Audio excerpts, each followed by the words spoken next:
Hello there. Welcome into a Tuesday edition of the show. So glad to have you, whether you're listening on your radio, streaming the show online at extrasports1300.com, or you've downloaded the Extra Sports 1300 app, sponsored by Diversus Health, Mental Health, and Well-Being, for all a veritable cornucopia of sports topics coming your way. But it is now August, which means it's mostly football.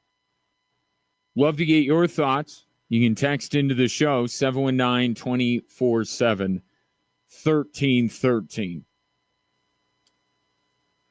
We've gotten to a point here with the Denver Broncos, I feel. And it's based on, Sean Payton's recent comments to Yahoo Sports, where he said he's coached 6 teams in the past that he thought were capable of winning a Super Bowl. This is the 7th. That on the heels of all of these national reports that the Broncos aren't afraid to talk about Super Bowl. I pull up ESPN.com today, and Bo Nix is staring at me.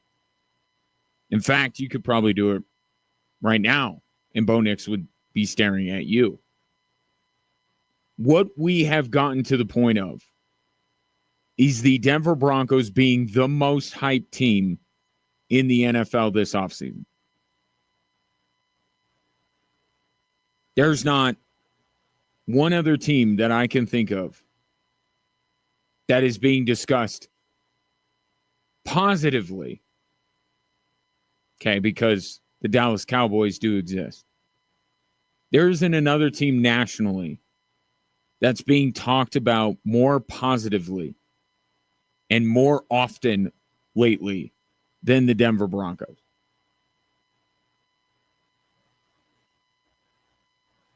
And if you are a Broncos fan, this should start to worry you.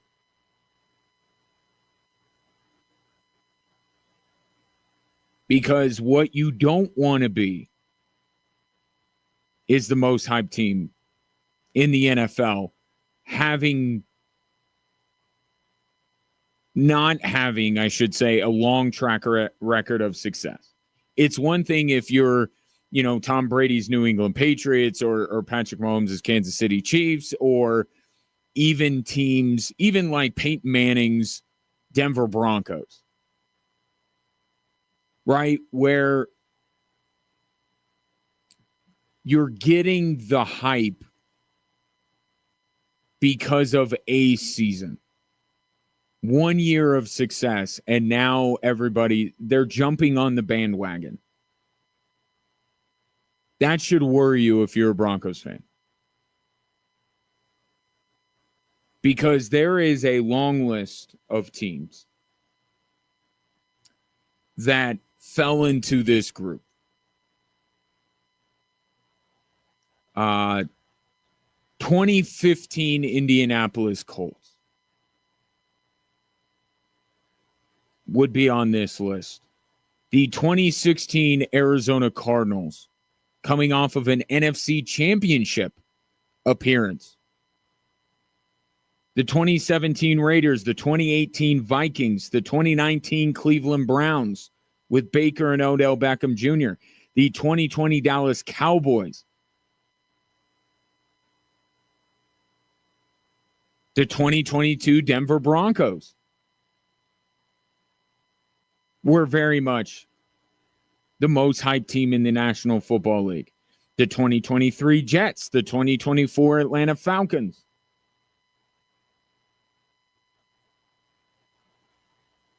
If some of these teams aren't really ringing a bell, as far as what did they do again, it's because they didn't do much. And the common thread between all of these is based around the quarterback. Now, in some cases, it was an injury. Aaron Rodgers, right? Aaron Rodgers got hurt. 2020, Dak Prescott got hurt. 2015, Andrew Luck got hurt. So there's some of that, but also there's Carson Palmer regressing, Derek Carr regressing, Russell Wilson regressing. But I look back at all these teams, Kirk Cousins maybe not being what the Atlanta Falcons hoped and dreamed he would be. But almost every one of these teams, the quarterback was the main reason why, one, they were hyped, and two, they ultimately proved to be overhyped. Now, if Bo Nix suffers an injury this year, that is a reason for the Broncos failing to reach expectation that you can live with. You don't like it, but you have an out. Right? Well, Bo Nix got hurt. But if he's on the field and they don't, then that's when things turn.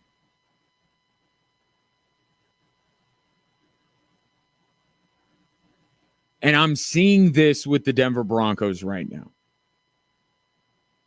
A lot of the hype has to do with Bo Nix. It's, the defense, the offensive line. I mean, when you get more into it, there's these other things, but it's really around Bo Nix and why they're being so hyped. And even if you take it to a more local level, how many times since Peyton Manning retired do you remember a Broncos team being talked about in this way? And I'll give you two. I'll give you two examples. One I already mentioned. When they landed Russell Wilson, that happened. And I'll tell you the other time, it was when they landed Case Keenum. And remember John Elway's words at that introductory press conference. Not the fact that he called him Case Keesum. But what were the words John Elway used? We got our guy. We got our guy should be banned from the football vernacular because it always precedes failure, it seems like, or at least more often than success. Broncos thought they had their guy in Case Keenum, who accomplished more, by the way, as a quarterback the year before he joined the Denver Broncos than Bo Nix did. So, yes, we're all in those cases armed with the power of hindsight. But I'm telling you, there's kind of a pattern here. John Elway says, we got our guy, Case Keenum. Nope. Did not turn out well. Broncos thought they got their guy with Russell Wilson. Did not turn out that way. And now it's being said about Bo Nix, who has shown less in his career than either of the two quarterbacks I just mentioned.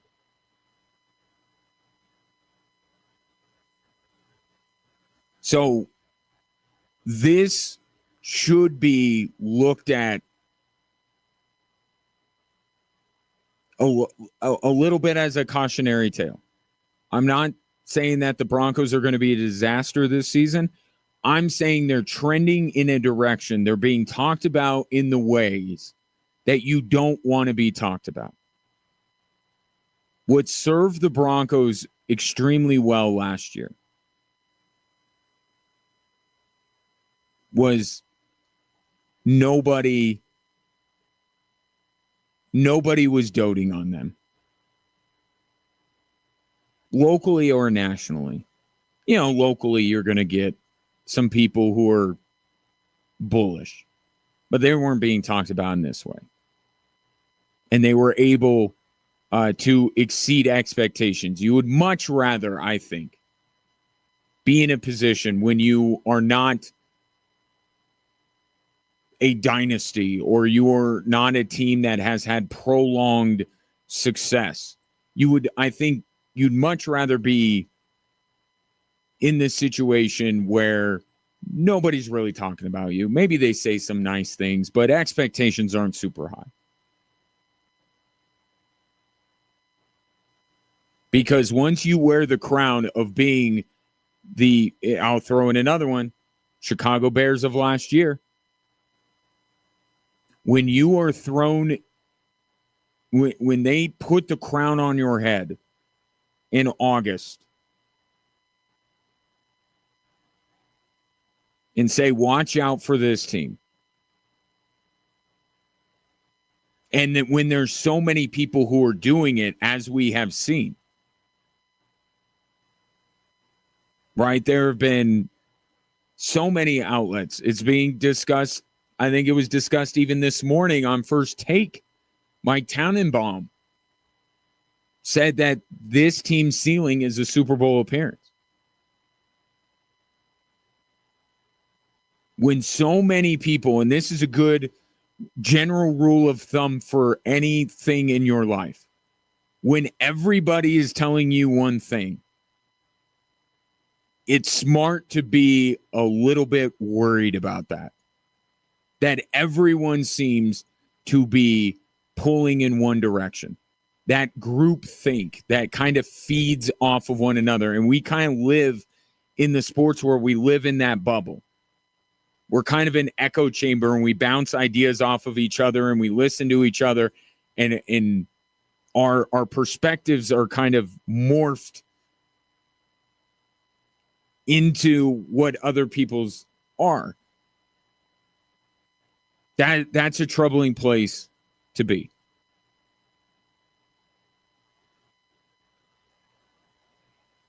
And I think what I will say for Sean Payton is he understands this. Right? He understands how all of this works. Now, you could say he's perpetuated this problem by saying what he said. But yesterday I talked about how, if you really believe that you have some of the pieces in order to win Super Bowl, you got to say those two words out loud. You got to say it to your team.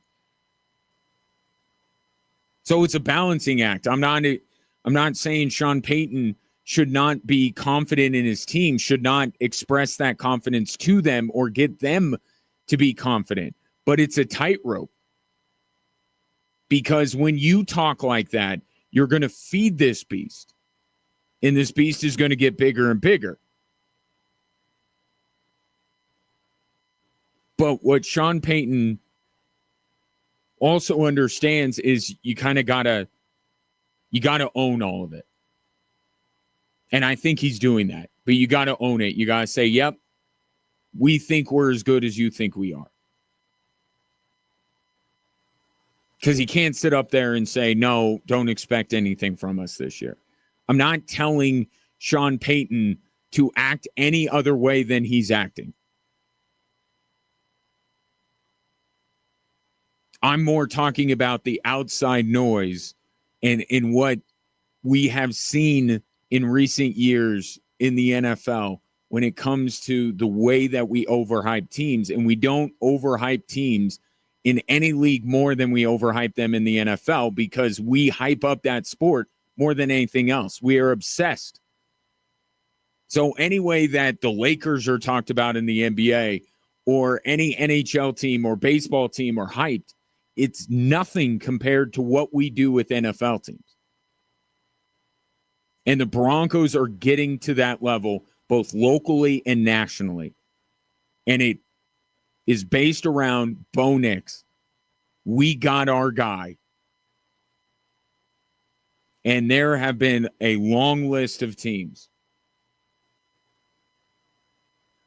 that have said the same things. And it is ultimately that person, whether through accident, through injury or a regression or not being able to follow up the season that has brought forth all of these heightened expectations, it's usually the quarterback you look at. And I promise you, whether the Broncos achieve every bit of success that Sean Payton thinks they will, or they fall flat and they join that list that I mentioned of these teams that we overhyped and that ultimately disappointed, we will look at Bo Nix first and say that was why. And I don't think it's unfair.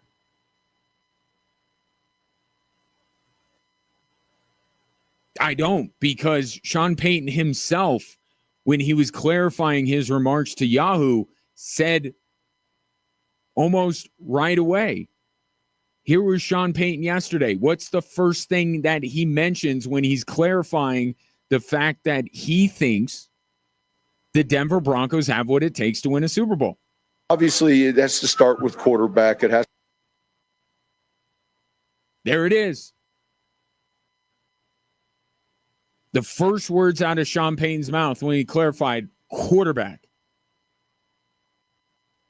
He believes he has the quarterback now.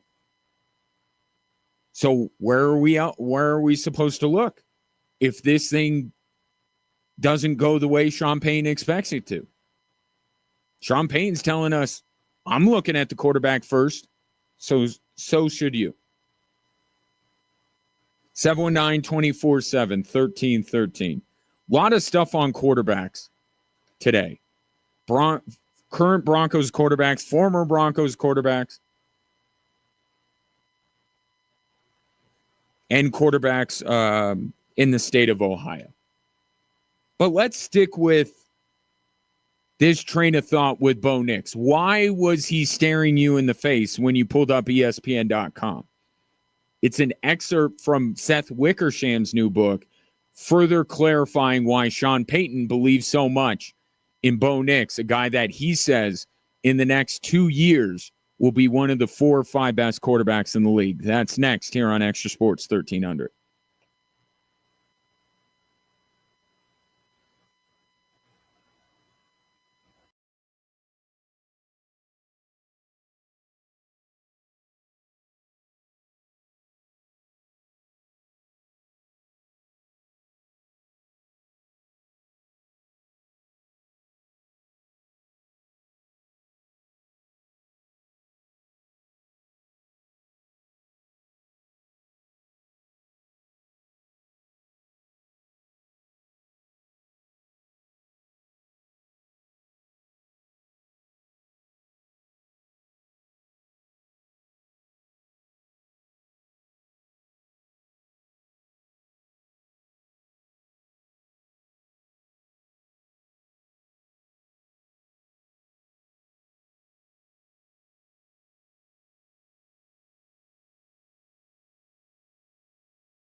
Are the Broncos getting to the point of being overhyped?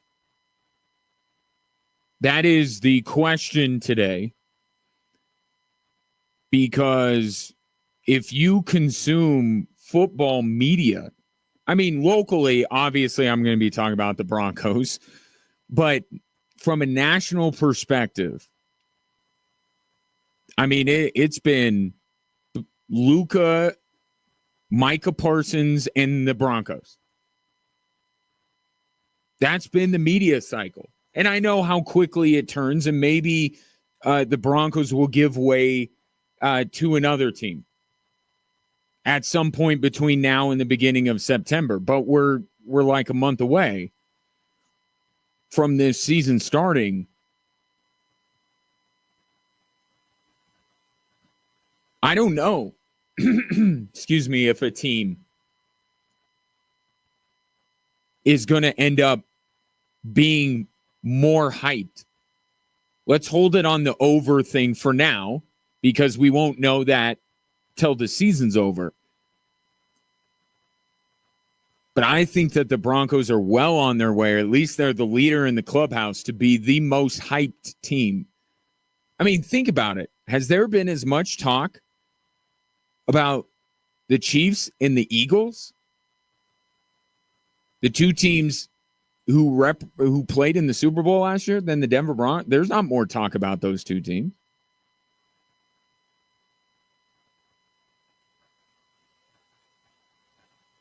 It's not a spot you want to be in. Kyle has a series of good text here at 719-247-1313.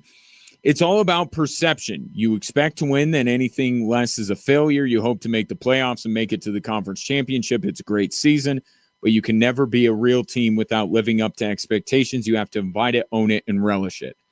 And I want to reiterate my point, because you're right, Kyle. This is really not about what Sean Payton is doing. Now, he feeds that beast more than a lot of coaches, just because Sean Payton spent a year in that world and he has many connections to that world.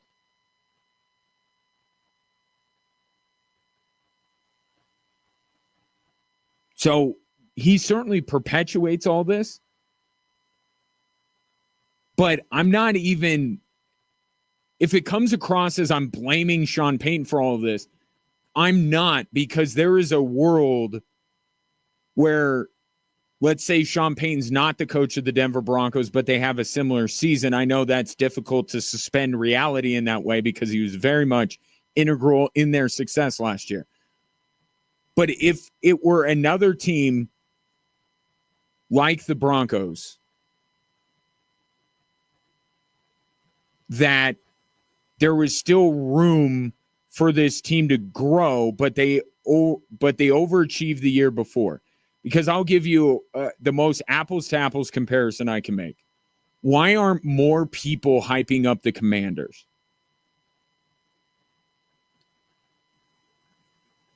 And I think that there's a simple reason. There's probably some lesser reasons.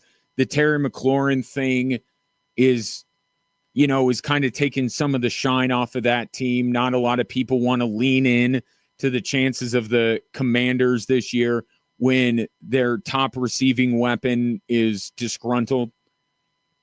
But I'll tell you more what the reason is. It's because unless you're going to take the Commanders to win the whole thing, there's really not that much room for you to hype up the Commanders. They made the NFC. I mean, they advanced so far in the playoffs. With the Broncos, it's kind of this perfect storm of they got a new shiny object or a new shiny quarterback in Bo Nix, and we love fawning over, young quarterbacks. We do that across the league. They have a coach who is well connected within the national media and is willing to sit down with the national media and talk a lot about his team. And he's naturally confident in his team. So a lot of those quotes get out there and they start to shape the national narrative. And then the third thing is they were good last year without being great. Like, they still got killed by Buffalo.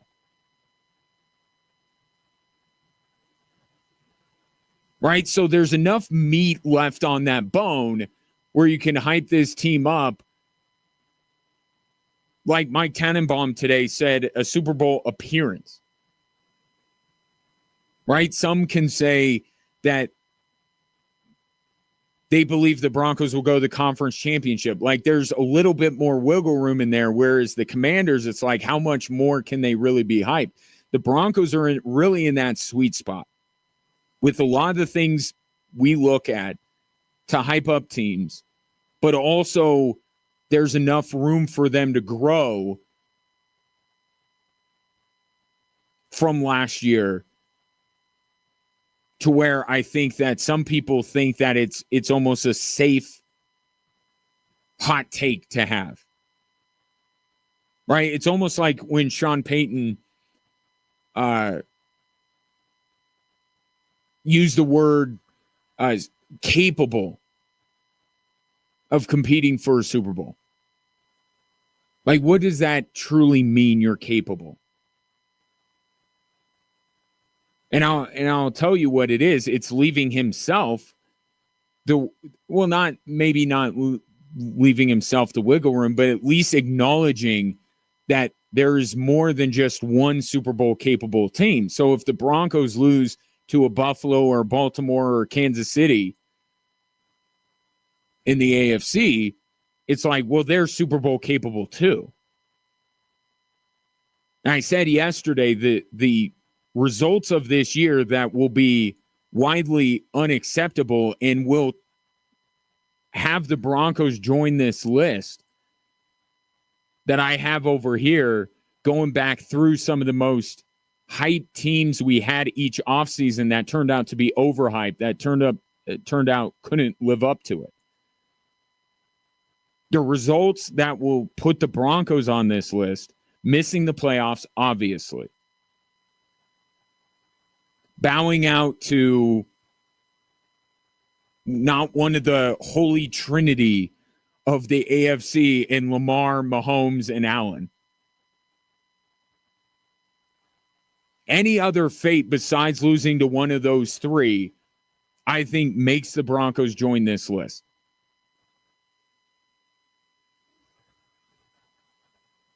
But again, to Kyle's point, this is not about how Sean Payton is handling all of this. This is about how we, and I'll say we, even though I'm not as high on the Denver Broncos as others, we in the media, or even you in the fan base,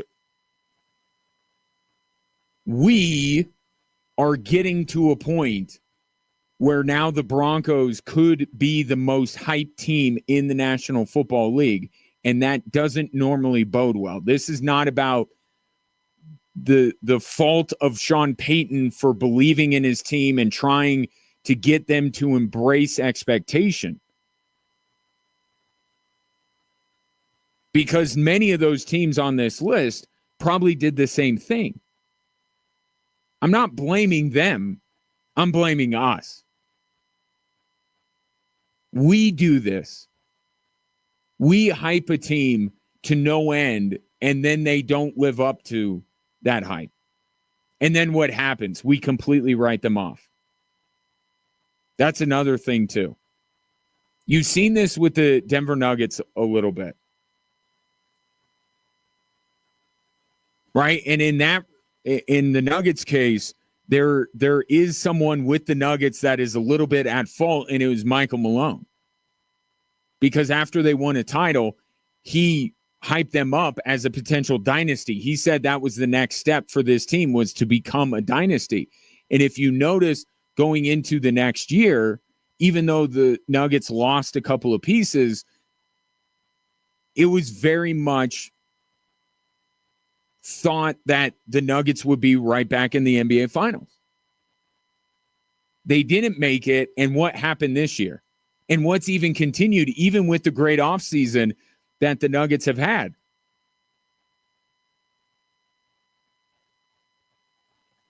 I think the Nuggets are kind of being pushed to the side a little bit.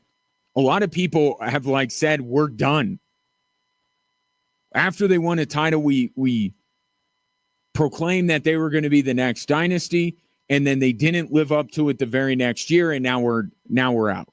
Same thing works with when we crown these teams prematurely and they don't live up to the hype. We're done.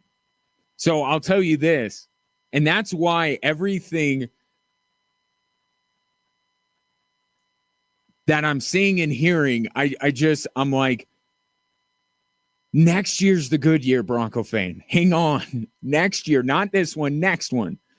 Because I foresee a situation where, first of all, I've talked about Bo Nix and how I expect year 3 to be the year where we really need to put pressure on Bo Nix to become the quarterback that he's supposed to be, a franchise quarterback, right? But also kind of the hype. We tend to be a year early on these things because we want to jump in there and we want to be one of the first to say, I knew this team was going to be good, and we overlook some things and we hype them up a year early. And then it turns out the next year is when they hit. So everything I say, I've noticed, has been kind of tamping down the expectation for the Broncos this year, but also saying the year after that might be something. I mean, there's a lot of time between now and then, but I'm just seeing a lot of things, a lot of trends that I say, I think if the Broncos right now were a stock, I certainly wouldn't be buying into it. If you already hold Broncos stock, go ahead and hang on to it and just see. But don't jump in now. The price is way too high. Don't jump in now. And if the Broncos fail to reach whatever heights people expect them to hit, then the stock price is going to go down. Then you buy.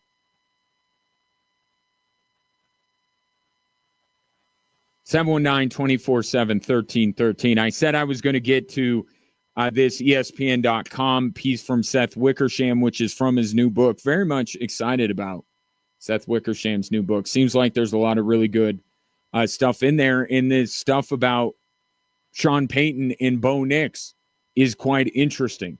What he loves about Bo Nix, if you're, a regular listener to this program, if you are a regular consumer of Broncos content, it won't be totally a surprise to you, but it's a little bit more in depth on why Sean Payton loved and loves Bo Nix so much.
So if you pulled up ESPN.com today, you would notice that Bo Nix is the subject of the featured story.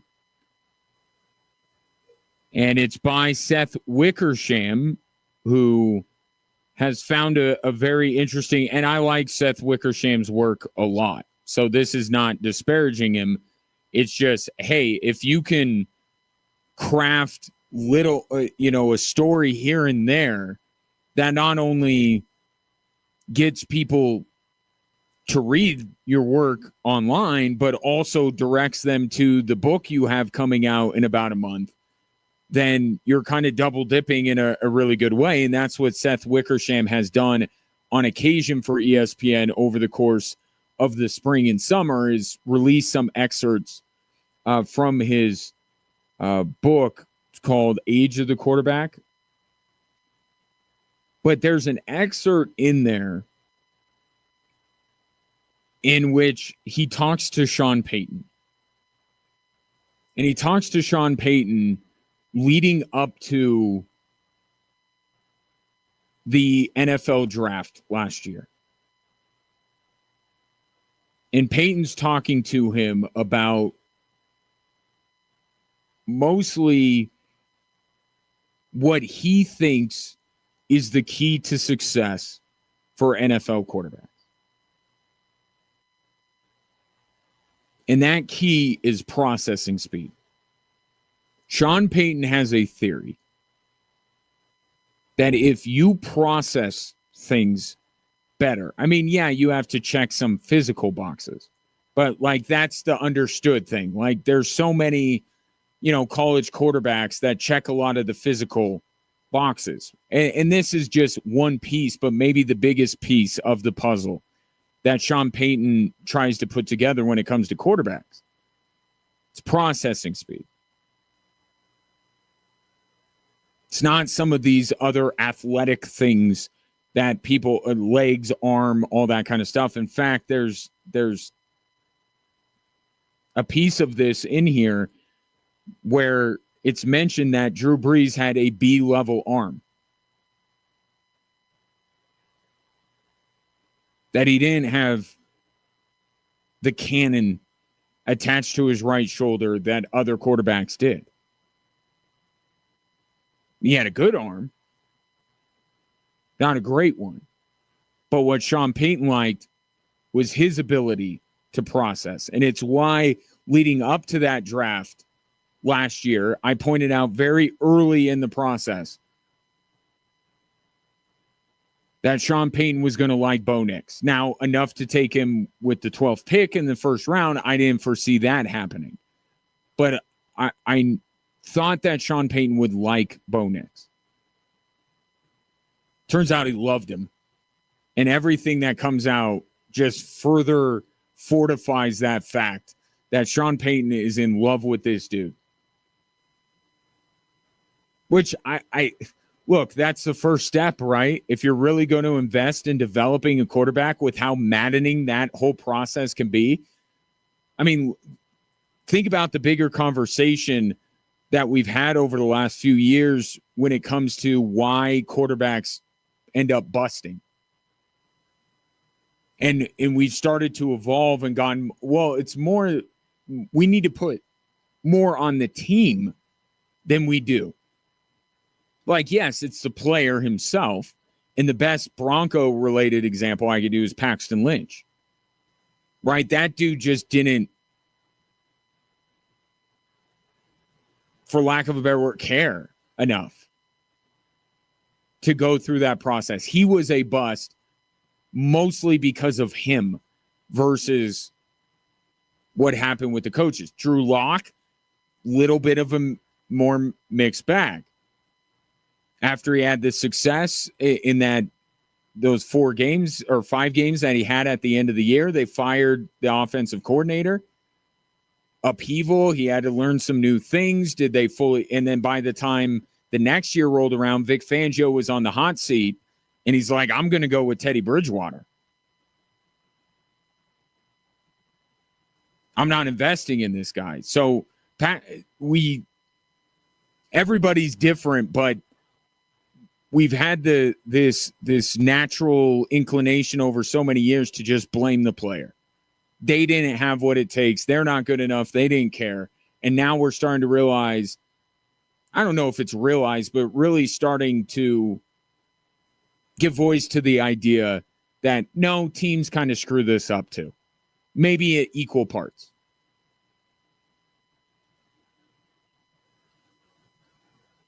But that's the thing. Do you love this quarterback that you have? Or did you just take him because it's the thing to do? Or are you just playing him because he's being thrust upon you? Or it's what you do? Or do you really believe in this guy? I really love this guy, because if you don't, then that's part of why this doesn't work. If Bo Nix doesn't work out, it won't be because Sean Payton doesn't believe in the guy. It won't be because Sean Payton doesn't love the guy, because he does. But there are other organizations, and we'll talk about one coming up, that really can't make its mind up when it comes to quarterbacks. That I think they're doing everyone in that quarterback room a disservice. Of course, I'm talking about Cleveland, and we'll get into it a little bit later. But back to this. So processing speed is what Sean Payton values above all else. And he actually created a formula. Now, it's not something that you would see at MIT. It's pretty simple. He just takes the percentage of the total number of attempts, and then he takes the number of times they were sacked in those attempts as a percentage, the number of fumbles, the number of interceptions, and then adds those percentages up. And the lower the score, the better, the more he believes in that quarterback. And and I think it's the reason why Seth Wickersham put this out today. Sean Payton just talked about this like a day or two ago.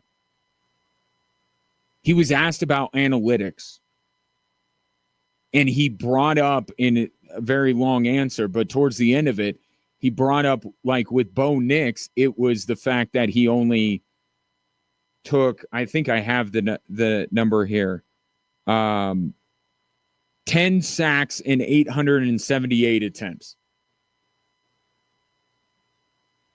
So an 8-to-1 ratio, basically. And Sean Payton pointed that out. So I'm sure that Seth Wickersham heard that and went, oh, this would be a perfect time to kind of add to this, which he did. I certainly appreciate the timing of it. So he comes up with this formula. And once again, Patrick Mahomes' name comes up because Sean Payton famously wanted Patrick Mahomes, and he was left on the doorstep literally because the Kansas City Chiefs traded above the Saints with the Bills to take Patrick Mahomes. Patrick Mahomes had a very good score. Bo Nix had a better score. And Wickersham is quick to point out, or maybe Sean Payton was quick to point out, that it's not saying Bo Nix is Patrick Mahomes or is better than Patrick Mahomes. It's more of, is this number low enough? Maybe more than the lowest score wins. Is this a low number? And with both of those quarterbacks, it was. And the quote that stuck out to me, I'll get criticized for taking him at 12. I don't give an F.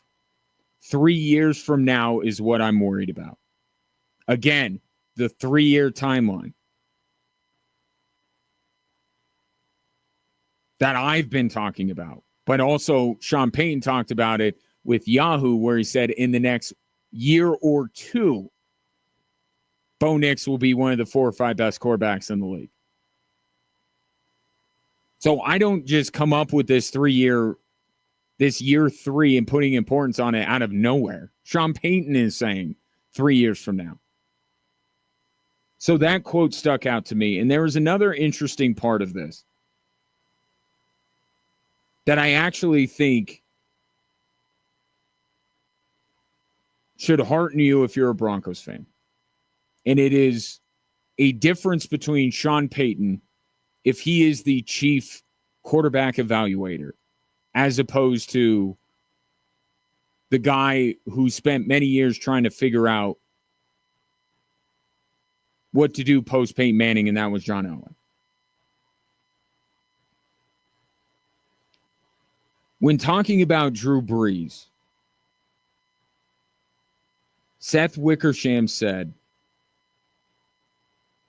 Peyton valued this skill set, meaning the ability to multitask, to call out the offense, to recognize if a blitz was coming, all this kind of stuff, to be able to do all of this stuff. And it's been something that Sean Payton has talked about at length about Bo Nix. Right? It's part of that processing, but it's Bo Nix's ability to call out the play, get to the line quickly, identify the defense, call audible, hard snap count, all of this stuff that quarterbacks have in their tool belt to get the better of defenses. That's what Drew Brees had, with some of the physical tools you need to be successful.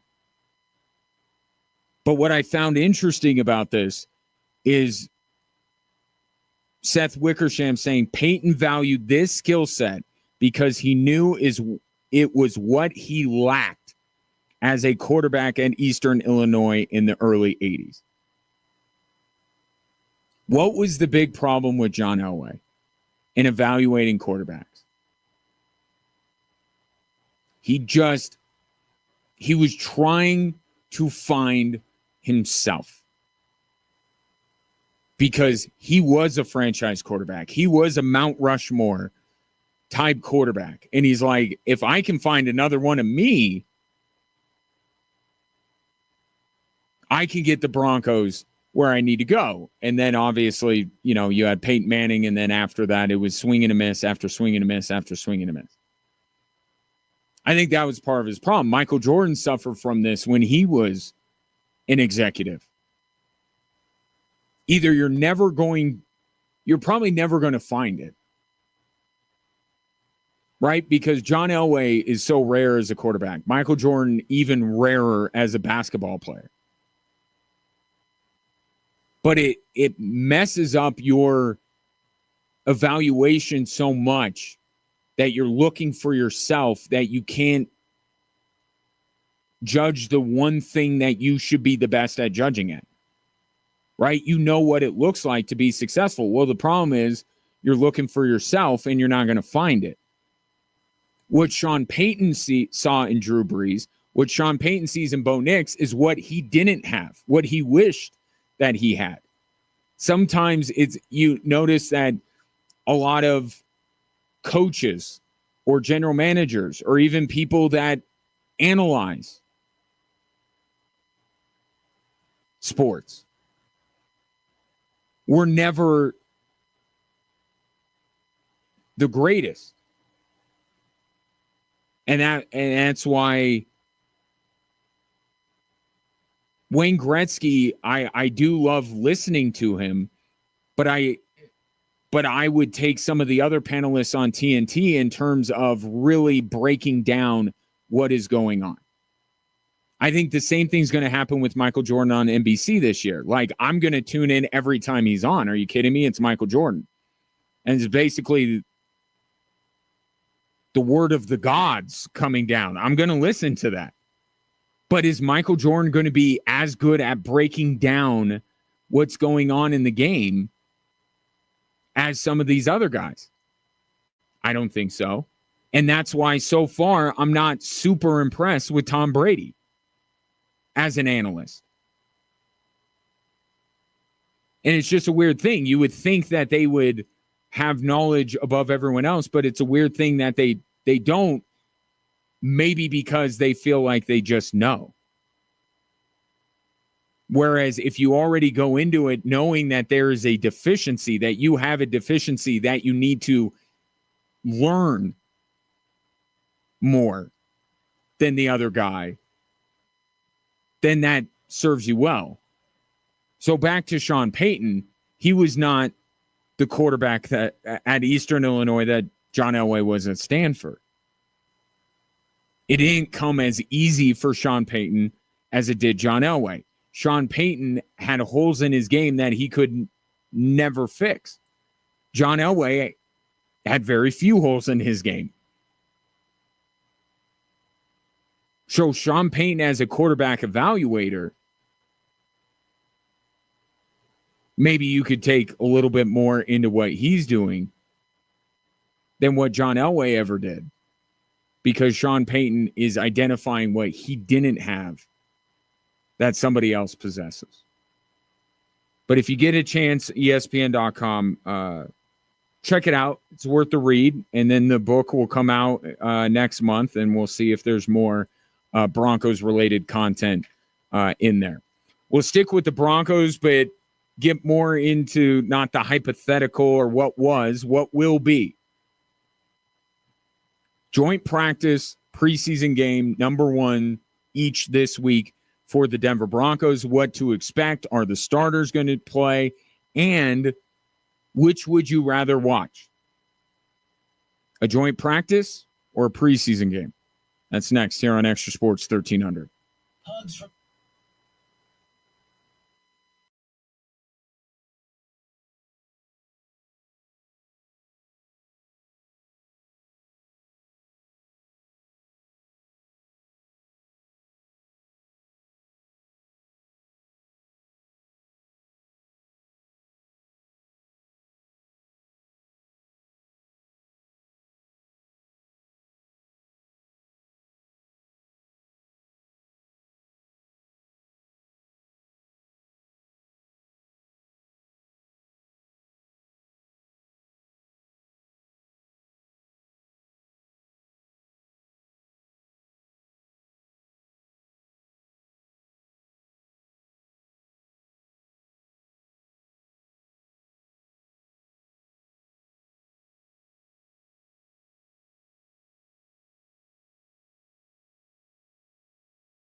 Welcome in, hour two. Glad to have you, whether you're listening to the show or watching the show on our social media platforms, Facebook, Twitter, YouTube, Instagram. The handle is all the same, at XTRA Sports 1300. And what I appreciate about you, above just the fact that you choose to consume this show on a daily basis. And I am eternally grateful for that. You guys don't miss much. Here's what I mean.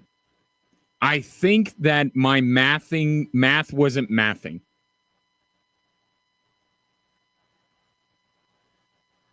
I mentioned Bo Nix 8-to-1 ratio in terms of dropbacks with sacks or whatever. It's actually 80-to-1, as correctly pointed out on the text line.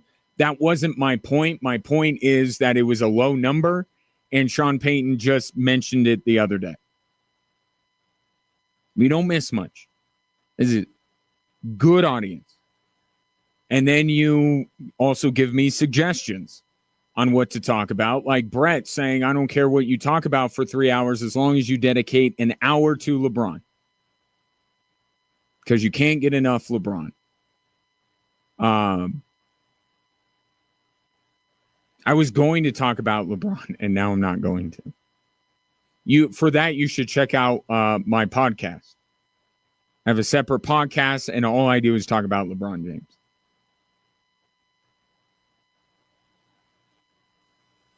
And we break down every single Instagram post that he has. This week, it's why is he working out in front of a Clippers logo?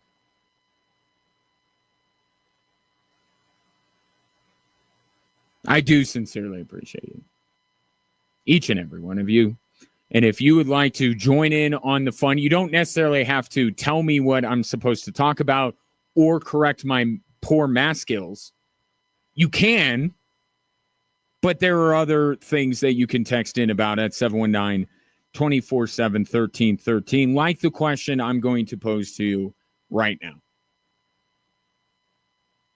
You joint practice person or a preseason game person? Because that debate is starting up again this week. While Sean Payton did say that the starters would play Saturday night against San Francisco, he did seem, to me anyway, that he's putting a little bit more into the joint practices than perhaps the preseason game. We try to pick up some of these joint practices to supplement what we had before, to try to get those reps. And like I said, it won't be long before it's 2. And so then it falls on us we have to evaluate them. And I think, again, it gets back to practicing with other teams. Now, maybe that wasn't Sean Payton necessarily saying that he prefers joint practices over preseason games, but what I think he's getting at is every year that goes by, there is more that coaches put on these joint practices because of the quality of reps, because of their ability to script things, because of the fact that what they've normally had to get their team ready for the season and evaluate the roster, which we really haven't even gotten into yet with the Denver Broncos, interestingly enough. That will start, I think, late this week into next week, because we'll see some of these guys and we'll start talking about the roster bubble. But also I will say that the roster bubble is a way to get to the regular season for teams that don't have expectations as high as the Denver Broncos. There's enough top-level stuff to talk about then to really dive in to who the 7th wide receiver on the Denver Broncos will be. There's a time for it, and it's interesting to an extent. But the good thing is that's not all that sustains Broncos country these days. There's like real NFL regular season / playoff conversation to have. But we'll do it all, because I do talk about what I'm supposed to talk about, Brett. But as the preseason gets more and more minimized, and let's also not forget this part of it. While Sean Payton says that his starters are going to play, Is Kyle going to play his guys? Are the Cardinals?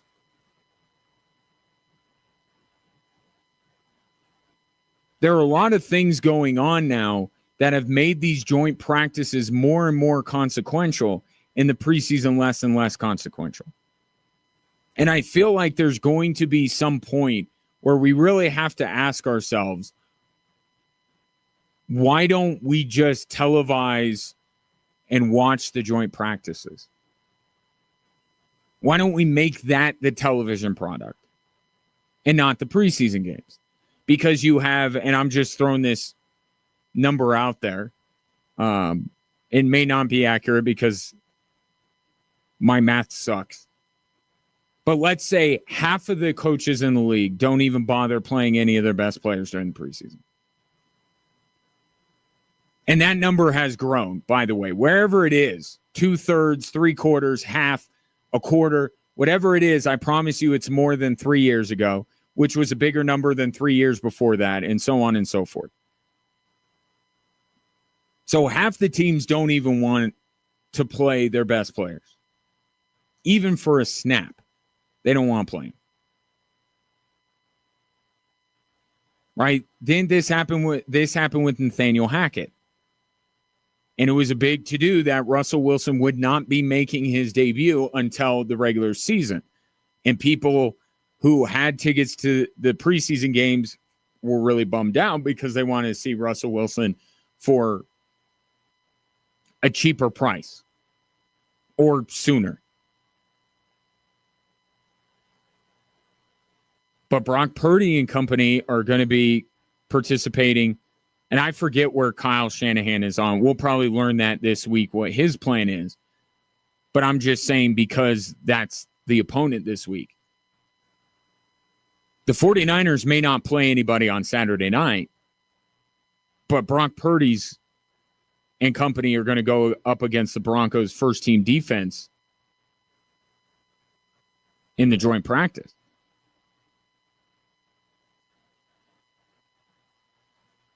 So I just wonder when that point is where the powers that be, which now is ESPN, since they own or license whatever their agreement now with NFL Network, like ESPN basically controls the NFL. Part of that is they get a stake in the NFL. NFL gets a stake in ESPN.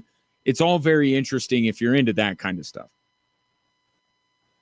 But when do they decide, you know what, this preseason football game product, it's not worth it. It's not worth the expense. We'll figure out a way to make joint practices consumable to the average fan, because that's the biggest issue right now. If you already were at the point, and to my question, are you more eager to hear how the Broncos fare in the joint practice, or are you more eager to watch them in the preseason game and see how they fare? I think both. You both have to take with a grain of salt, but I'm kind of in the camp that, to me, the joint practices, like if I would like to see something, it would be the joint practice, as opposed to 3.5 quarters of guys that won't even make the team battling it out. But the biggest issue right now is that the preseason game is better to translate on television than the joint practice. There's so many fits and starts with the joint practices, and personnel is going in and out, and they're going to do this. Now they're going to stop, and they're going to do something else. I would imagine I'm not in the TV world, but I would imagine that's something that is already being talked about. But right now, it's kind of difficult to come up with an idea to make it consumable through the television. And here's my one idea. You mic up the coaches. Because we know that whether it's the preseason game or the joint practice, like a lot of this is choreographed, right? A lot of this is you go in as a coach with a specific purpose. And it's a little bit harder to control during the preseason game, but there's still a thought process. I want to get Bo Nix in for one drive, and they're all going to be throwing plays. Or I want to play Bo Nix a quarter and a half, and these are the first 15 plays we're going to run, and then I'm only going to have him, run RPO. And then you see how the defense reacts. It's more choreographed in the joint practice, certainly. But a lot of this is coaches trying some things. There's a limit to how much of anything that happens in the preseason that you should take into the regular season. But if you mic'd up the coaches, Sean Payton and Kyle Shanahan, and you heard what they were saying, the fits and starts and the changing of the personnel and everything like that would be easier for you to understand what's going on. Right now, if they put it on TV and had commentators, I don't think the commentators would know what's going on. They'd be like, okay, now it looks like this is going on or whatever. But I think there will come a day where I don't know if the preseason is going to be abolished, but they're going to get the preseason game down to the bare minimum. 1, 2, probably 2. 1 home, 1 road. We got to also think about those poor owners that need to make their money. So they want the gate, but if they get it down to 2, you get 1 home game. Everybody gets 1 home game. Make a few more bucks. So you get down to 2. And I think the trend is going to still be not playing guys. I don't think that is a trend that is going to be reversed anytime soon. And for coaches to suddenly get back to thinking that preseason games are worth putting their star players who are making more and more money every year that goes by, putting them in harm's way in a game that does not count. So maybe it's when it gets down to 2 and we'll have joint practices that are on presented as a television product, and then also the preseason games as well. But I do think that I don't want to say you take more, because if you're really talking about the consequence of one or the other, the real consequence is in the preseason game. Not for how a team's going to fare during the year, because we talk about that all the time. Teams that go winless in the preseason, teams that go undefeated, there's no correlation. But for the guys on the roster bubble, and for the fact that it's a live game action under bright lights with fans that gets people's emotions up, and they hit a little bit harder, they run a little bit faster. So the consequence for injury is higher in the preseason games. But the consequence is also higher because jobs are on the line.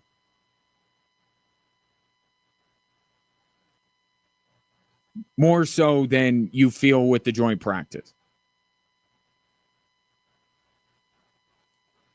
Because for the roster guys, for the roster bubble guys, teams still want to see them in live action, in game action. Does Sean Payton need to see Bo Nix or Nick Bonito or Cortland Sutton? No. But does he need to see Pat Bryant? Does he need to see the other rookies? Does he need to see some of the guys that have been forced down the depth chart because of the additions of Hufanga or Dre Greenlaw or some of these other? Yeah, he does. The live bullets analogy.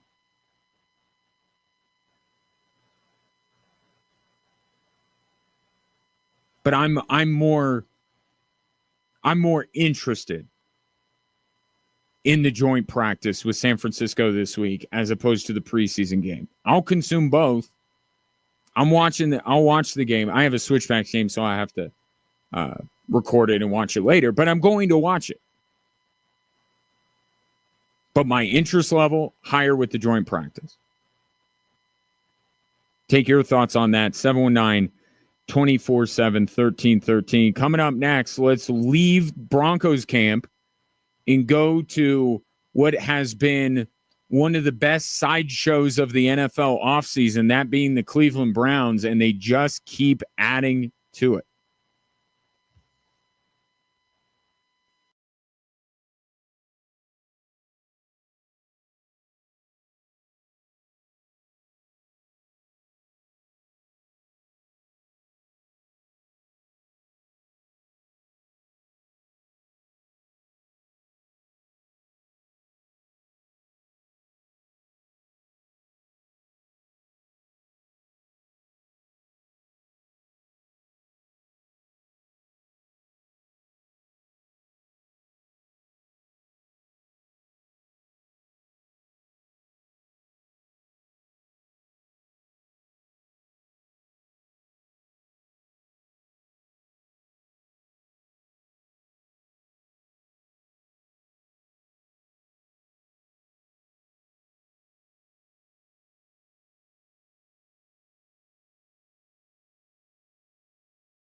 What is going on in Cleveland?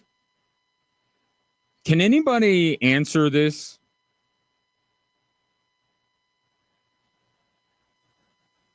I mean, just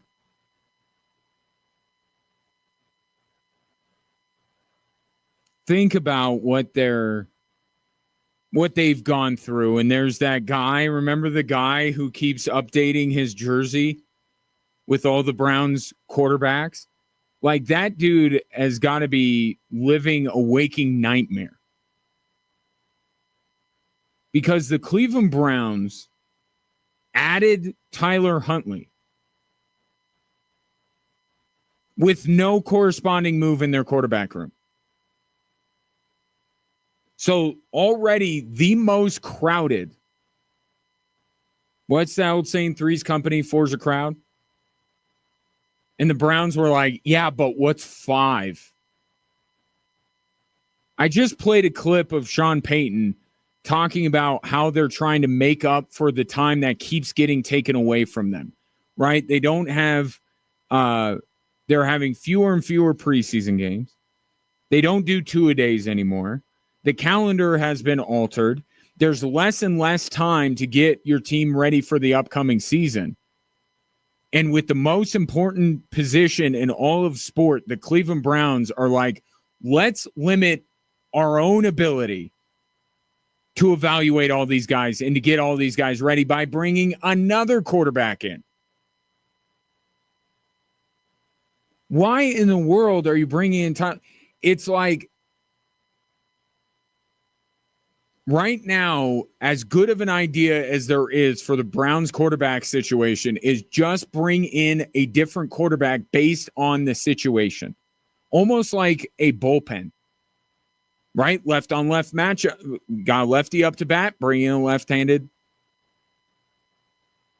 reliever. You got the closer, you got the setup man, you got the opener, you got the long relief guy. Maybe that's what the Browns are going to do. Or maybe they're just sampling. Like, you ever get stuck behind one of those people at like Cold Stone that wants to try like 5 different flavors before they ultimately make their decision? You know how annoying that person is? That's what the Browns are with quarterbacks. Like, I feel like they can't decide, but rather than like slimming out and saying, you know what, we got to get rid of one of these guys. We're getting rid of this guy. We got to lessen our choices. And they're like, well, we can't really decide what we think about these quarterbacks, so we want to bring in another one to see. Like, I can't. I mean, the way that the Browns handle their quarterbacking situation is like how Jerry Jones handles contracts. Like, nobody does it like them, and they never look around the league and go, why isn't no one doing it like we do it? Jerry Jones is like, everybody's paying their players with a year to go on their contract. Why are they all doing this? Why don't they drag it out to the very last minute like I do? It's because you're doing it wrong, Jerry. Browns are the same way. Nobody else is doing this. Coaches want to jump off a bridge when they have 2 quarterbacks that they can't decide between. And Kevin Stefanski has 5? And you may like one over the other, but look at it in its totality. Like, there's not one surefire guy. I back Shador. Here's the way that I look at it, even with the addition of Tyler Huntley. Okay, Joe Flacco is going to start the season. Kenny Pickett is going to be on another team at some point, and Shador is going to be the rookie that the Browns call upon when their season has been lost, whenever they determine that is. And I'll stick with it no matter how many quarterbacks Kevin Stefanski and Andrew Berry add to the mix. I'm sticking with that.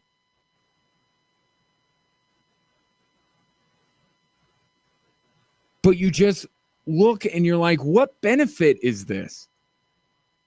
Because I can even say, having Joe Flacco be your starter makes a ton of sense. Right? Veteran guy, to some extent, gives you a chance to win. The floor is higher than any of these other guys. You go out and you give it the old college try and you see if you can't steal a few wins and recreate some of that Flacco magic you had a couple of years ago.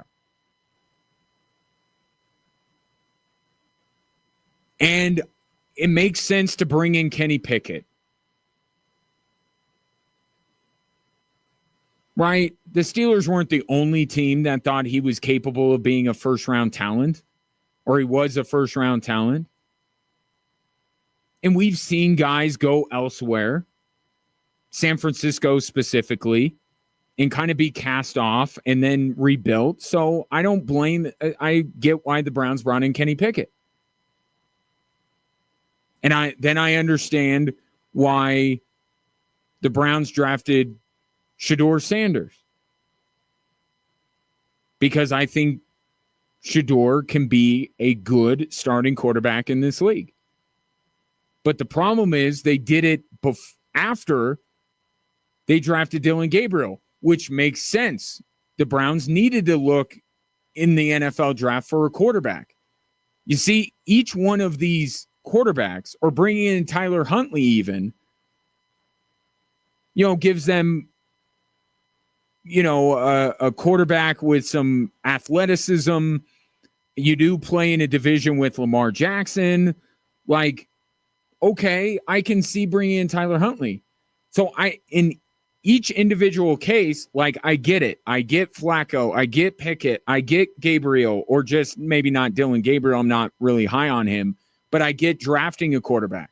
And I understand why a team would want Shedeur Sanders. And I understand why they would bring in Tyler Huntley. But not all of them together.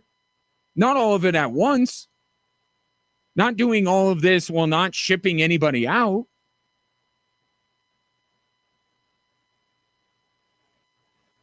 And if their main goal is to just create the most convoluted, impossible to figure out quarterback situation in recent NFL history, then they have succeeded. Because I still feel the way I did after the NFL draft, but every day I have to talk myself back into it. Because I'm like, what is this about? What are they doing? And here's another part of this. So they apparently buried Shedeur on the depth chart, made him fourth on the depth chart, which, again, like many Browns decisions, if you just take that one and evaluate that one with no other context, you go, okay, makes sense. They're making the rookie earn it. And that has been the whole plight of Shedeur Sanders since the NFL draft started. The NFL just decided together, not using the collusion word, but just decide together, we want to humble this guy. And we want to make this guy earn it. And we want to strip some of that celebrity status away from him. And see what we have. And I don't blame the Browns for some of that thought process. And putting him fourth on the depth chart, okay, that's fine. But now it's being reported that he's going to start their preseason game. And then he's going to get first team reps.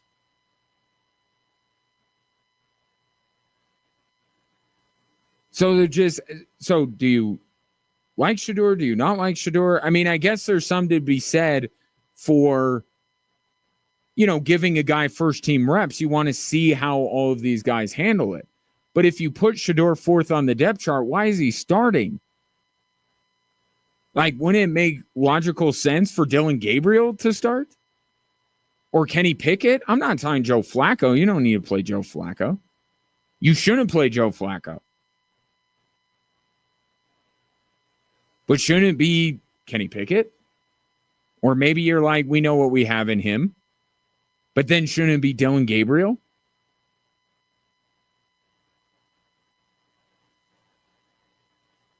So I still think it's going to go the way that I said, but they're just really making it unnecessarily convoluted.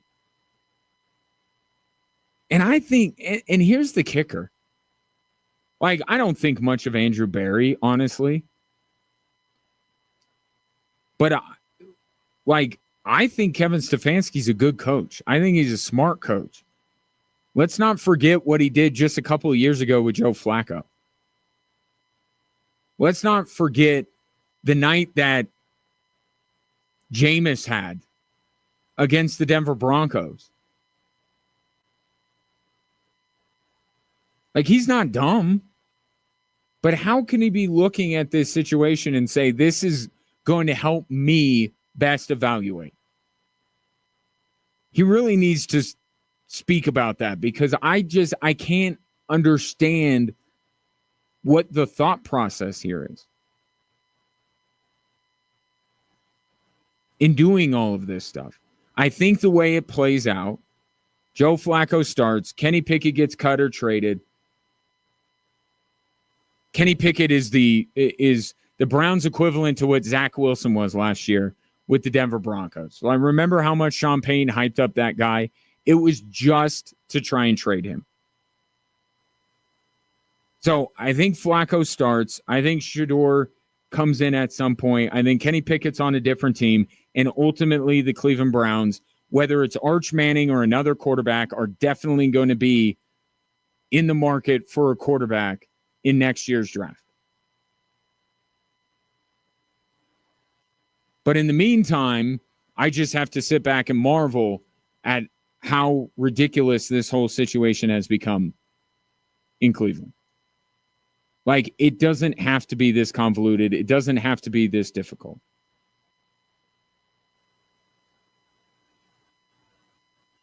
But we don't know. We don't even know why Shedeur Sanders is there. We're getting conflicting reports and opinions. Everybody's pointing at each other and saying, I didn't pick this guy. He did.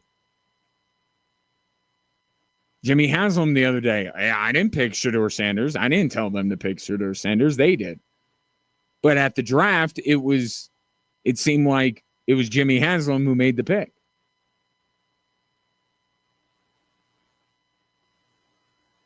It goes back to one of the things Sean Payton talked about yesterday, and he made a special point when he was elaborating on his quotes to Yahoo Sports about the Broncos being capable of competing for a Super Bowl.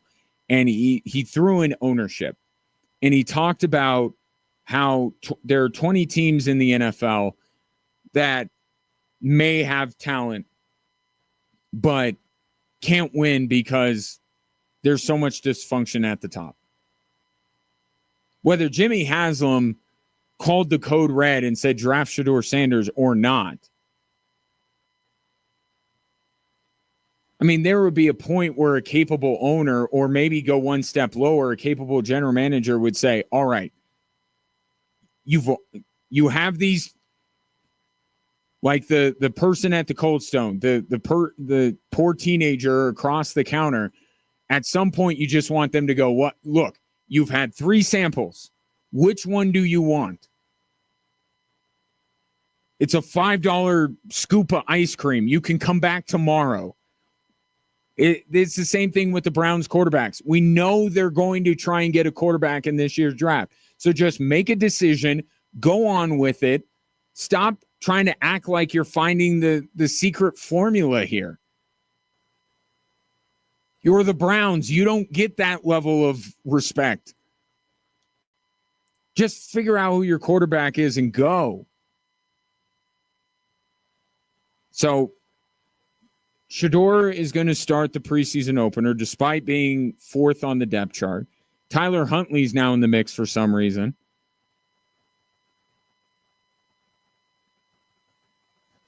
I'm telling you, there's Broncos are the hype team. Cowboys are the Cowboys. We will talk about them no matter what. And then the Browns are the biggest sideshow. That's kind of an encapsulation of the NFL offseason. Oh, and everybody's unhappy with their money. That's another big storyline this offseason. 719-24-7. 1313. More Drive Time Sports after this.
Brett, I don't know why you get this way. You get on your LeBron kick where you just pepper me with LeBron texts. And they're all funny. I just want to know what's the impetus of this. Are you set off by something? Do you just wake up and say today's a LeBron day? Brett says, as LeBron James once said, you can never have enough quarterbacks. He did say that. I remember that. And we all read into it as a veiled shot at the Los Angeles Lakers front office. Because they didn't have enough quarterbacks, right? You see where I'm going with this. LeBron James says you can never have enough quarterbacks. That is a shot at Rob Pelinka because he only has one quarterback, and it's LeBron. And now he has two in Luka. And still not good enough. You can never have enough quarterbacks. Talking earlier about why Sean Payton, I think, can be trusted a little bit more in evaluating quarterbacks than John Elway ever was. And it was based on, excerpt from Seth Wickersham's book that's coming out where Sean Payton basically says that Drew Brees had things that Sean Payton knew he needed for himself as a player, but could never attain. And knowing that helped him identify that he really wanted Drew Brees. And it worked out. And I said, sometimes the people who are at the best at playing a sport are actually not the best at breaking it down or evaluating talent. There are exceptions to every rule. But I threw out some, like, do you think, Greg Olsen was a very good NFL player. He's not going to go down as one of the best tight ends ever, I don't think.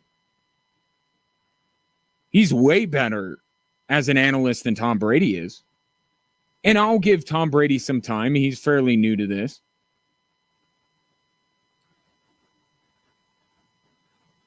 Or you think about general managers, head coaches. Michael Jordan was a terrible executive.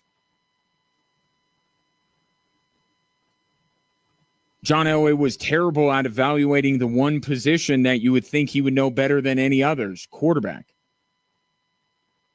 And it's just one of those weird, funny things that sometimes a lesser player is better at talent evaluation, better at explaining this, breaking down the sport than some of the all-time greats. Dave says Elway was a prima donna rookie with a cannon. I think as an executive, he's looking for the opposite.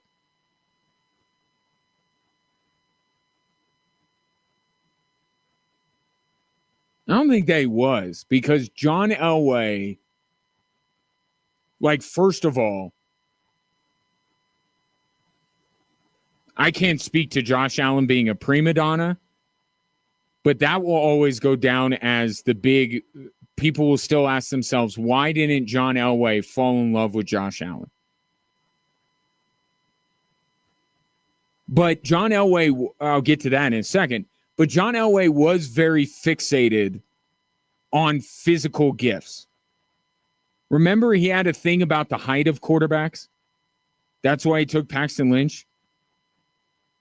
He was obsessed with a physical profile of a quarterback, not one that he completely fit himself, but he was still very obsessed with physical tools. And that's another interesting, almost counter to the way Sean Payton seems to think.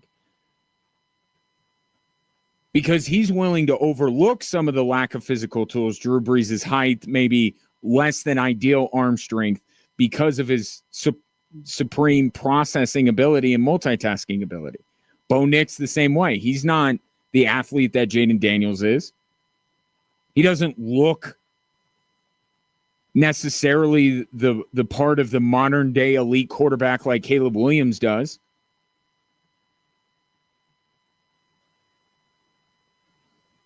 But it's these tools, not physical ones, but mental ones that Sean Payton loves because it was the thing that kept him from achieving whatever he thought he could achieve as a quarterback. So I think John Elway was very consumed by measurables. The reason why he didn't fall in love with Josh Allen is because of Paxton Lynch. He was so burned by Paxton Lynch, how terrible he was, that he didn't want to dip his toe back into that pool and grab another one. I mean, it's been widely reported that he didn't even go watch Josh Allen in Laramie.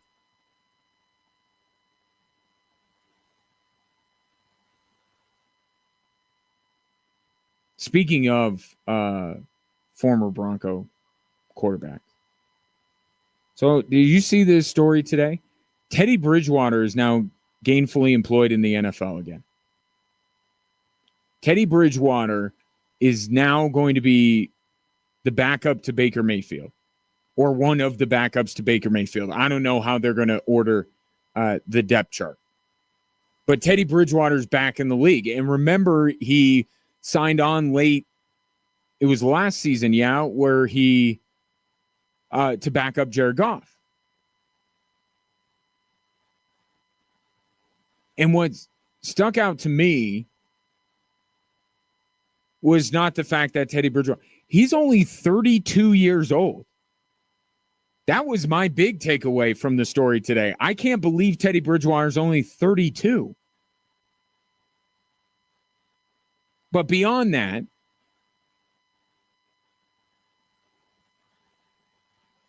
it sent me kind of down a rabbit hole earlier this afternoon. And my thesis was, I think that Teddy Bridgewater was the best quarterback that the Broncos have had since Peyton Manning.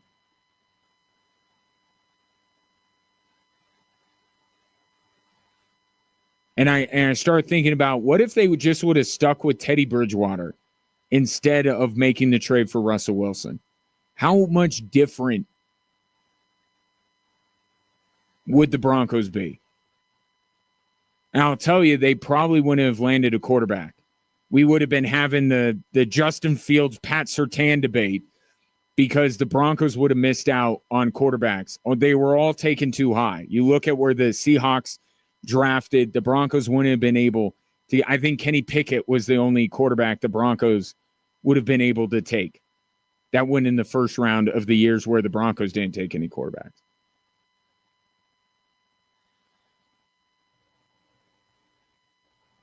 But maybe it's Teddy Bridgewater for a few more years. Maybe we don't have Sean Payton in Denver. I started to think about that. But really what I was fixated on was Teddy Bridgewater the best. I know it's like the tallest toddler, but still, there has to be a best. And I'm looking at the numbers, and I think people would say Joe Flacco. And I think that's more because of what he has accomplished since.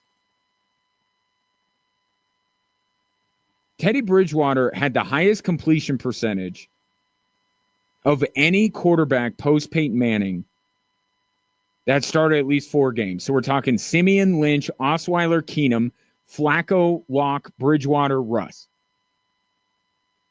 And I am putting Russell Wilson in this. Teddy Bridgewater had a higher completion percentage than all of them. He had a better touchdown to interception ratio than all of them. And he had a higher quarterback rating than all of them.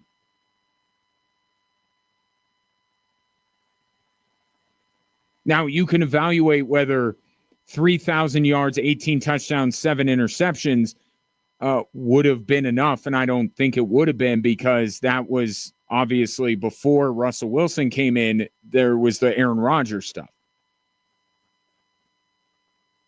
So your appetite, the Broncos whet your appetite by letting it kind of leak out that they were trying to get Aaron Rodgers. So there was no going back to Teddy Bridgewater at that point. But I'm saying from a football perspective, they would have been better off to just stick with Teddy.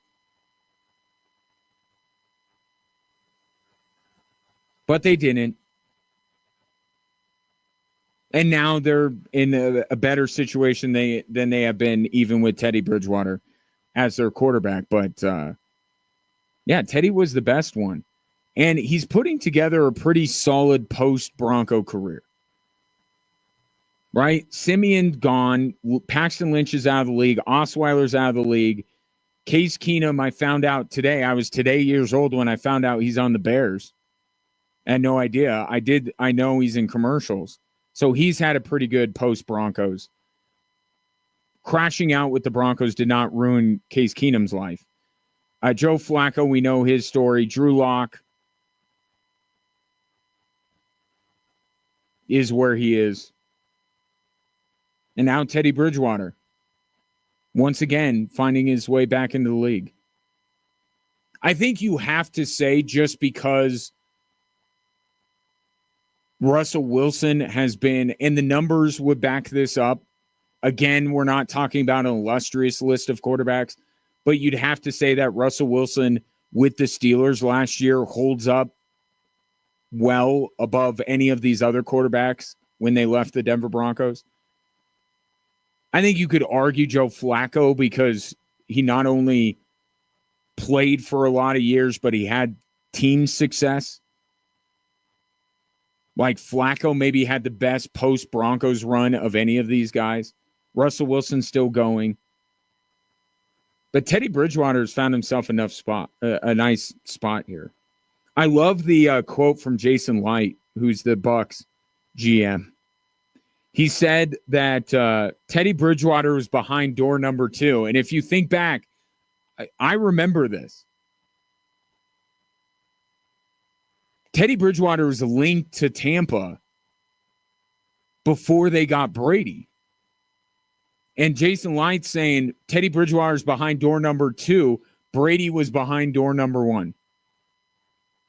Yeah, he made the right call. But I love this quote from Jason Light. Quote, "You can't have everything at once. You can have everything, just not at once." So in the end, the Buccaneers did get their man, not the number 1 man, that was Brady, but they ended up getting a quarterback they really liked eventually in Teddy Bridgewater, and he will be one of the backups to Baker Mayfield. So it's just good to see that there is life after crashing out with the Denver Broncos. Although, I don't know that Teddy Bridgewater crashed out with the Denver Broncos. One of the few on this list. Simeon crashed out. Lynch did. Osweiler did. Keenum did. Flacco emotionally crashed out. Remember when he took the Broncos coaching staff to task over being afraid to push the ball downfield. Drew Lock is crashing out, and Russell Wilson is whatever you want to call what Russell Wilson is doing right now.